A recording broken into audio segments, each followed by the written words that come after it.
She didn't expect the cold to hurt this much. Madeline Rhodes stood just outside the sliding doors of New York Presbyterian Hospital, her newborn wrapped in the thin cotton blanket they'd handed her only minutes earlier. Snow drifted under the street lamp, settling on her hair, melting against her exhausted skin. She had barely taken her first step out when the doors hissed shut behind her, locking her out as if she were a stranger. She wasn't supposed to be alone. She wasn't supposed to be standing in freezing air with her body still trembling from labor. Derek had promised he'd be there. He had sworn he'd take her home, hold their baby, fix everything. But his last text sent while she was pushing through the pain was still glowing on her cracked phone screen. "This isn't my problem anymore. Handle your own mess." The words burned hotter than the icy wind slicing across her cheeks. Madeline clutched the baby closer, her arms weak, her stitches throbbing. Every breath felt like glass inside her chest. She tried to steady herself against the metal railing, but her knees buckled with exhaustion.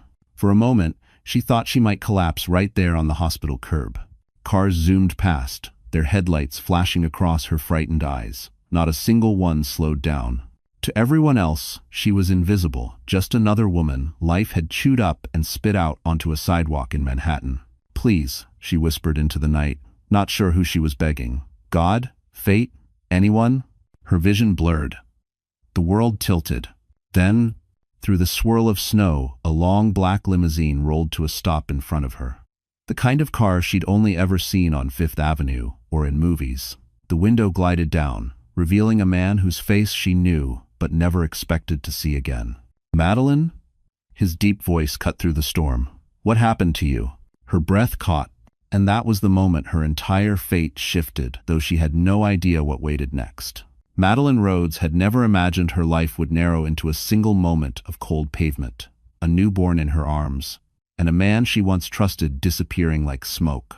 But long before the hospital doors closed on her, Madeline had been a woman who believed sometimes too much in the goodness of others.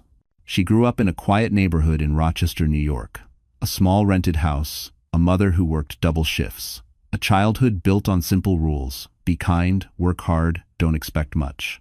When her parents passed within 2 years of each other, she learned a harsher rule: sometimes life takes without asking.